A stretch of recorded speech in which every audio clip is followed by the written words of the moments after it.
So do I really need a dedicated mid-range two-way versus three-way speaker? Honestly, that's a good question. And because I've always heard the debate, some people say, I'm glad I asked it. Three-way is always better than two-way in speakers. We'll clarify that. Well, Chana's not here, so we won't have to worry about going there. But there you go. Yeah.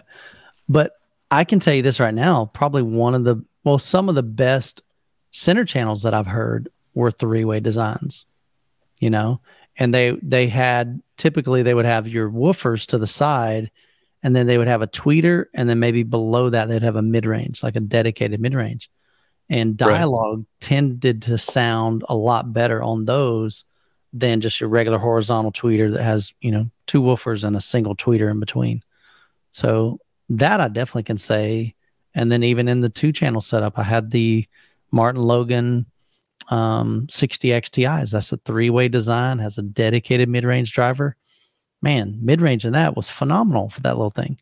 I say little thing. They were pretty big speakers, but I like a 3-way design. That's for sure. So I'm glad you said you said design. It's all these extra words that matter, It changes the whole context. It really does. The whole context of the conversation just shifts entirely. Oh man. Yeah, it's not the same without Chana's left, by the way. Yeah. It goes from G to a couple of N letters. Yeah. Very, very quickly. Yeah, I would say just in general, I would prefer a 3-way speaker design. Spell that out carefully. Yeah, the dedicated mid-range. And there's reasons for that. I mean, there's acoustical reasons for that. You start getting into, if you have like a 2-way speaker, just for people who aren't aware, there's a thing called beaming. And a lot of people, Joe is one of them, will use the flashlight example. So if you take a flashlight and you screw it down, you can basically change the beam from very, very wide to more very directional. So speakers are that way, it's all relative to the wavelength. So for example, like a 6.5-inch woofer, it starts to beam where it becomes more directional around 1 to 2 kilohertz. And what you want to do is you want to match the radiation pattern between a mid-woofer and a tweeter, so it all kind of trends in the same direction and you're not shifting directionality in terms of the direction pattern. And the easiest way most of the time to do that is with a separate dedicated mid-range speaker. So that way you can kind of hand off from one speaker to the other more gracefully. And that's it in a nutshell, but that's why I would generally prefer that. And then when you do that, you're also able to take some of the load off of other speakers. Like you may not have to cross your tweeter down as low as you would otherwise if you're using the dedicated mid-range. And then you don't have to worry about distortion or compression as much as you would with a 2-way type setup. But there are benefits of 2-way setups that they're built really well too. So these are kind of generalities. Is that a word? Generalities? Yeah. All right. What's funny is like back in the 70s, 80s, all the speakers were 3-way speaker designs, right? Yeah, all multi-way. Well, of course, because you have a bass, there's the woofer, and then the mid-range for the mid-range, and you have the tweeter for the highs. I mean, of course, you need 3. What are you guys talking about? Yeah. The mid-range gives you better vocals. You know what I mean? Like that's kind of the thinking back in the day.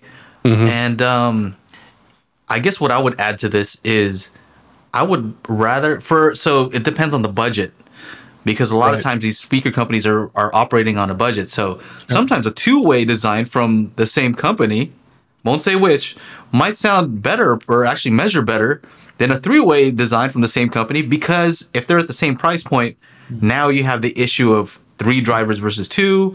You're gonna have to cheap out somewhere, and the crossover is gonna have to be more complex with a 3-way design. So sometimes it might be possible that the 2-way is actually going to perform better with the same design, designer, same everything, just because of cost. Yeah, absolutely. And I think that kind of, you have to assume that if you're going to get a dedicated 3-way system, that to get the same quality, you're going to have to pay up a little bit more because it's extra components. I mean, that just kind of, that follows logic. So I would hope people don't assume that they can get a very great dedicated 3-way speaker for $200. That's just not, I don't know, that's not going to happen. That's called wishful thinking. I don't know. Yeah. Numi might make that happen, huh? Well, they might. We'll see, but that's going to be their next one.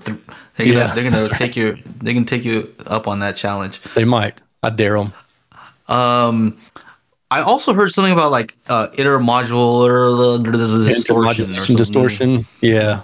Yeah, that's another effect. I don't know anything about that, but Is there something to that where you have the woofer only playing the bass frequencies, and so it's not trying to play the human voice? Yeah. So like a poorly designed like drive unit. Let's just say we took the drive unit out of the cabinet. We're looking at a 6.5-inch woofer. And if you tell it to only play bass and not play mid-range, well, then any kind of distortion that would come from it playing at 100 hertz and also 1 kilohertz at the exact same time is lessened. So that would be intermodulated distortion because it's playing 2 tones or more at one time.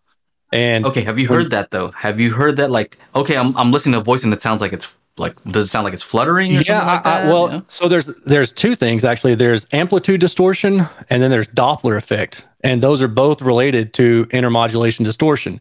Amplitude distortion, I don't know how to describe it other than just saying it's more like your typical distortion where it just sounds kind of bad. But the Doppler effect is one, you know, like when you hear a car going by, like a siren, that one's always used, and it's got the siren whizzing around and it's passing you by. You can hear, you can locate that car, that siren by where the sound is coming from. Let's hear the sound effect. Make it. Let's go. Let's go. Actually, you know, and what's funny is Doppler effect. I thought you were gonna go. People. No. Actually, the easiest one that I can think to provide is if you ever sat in front of a fan. Everybody's done the "Luke, I'm your father."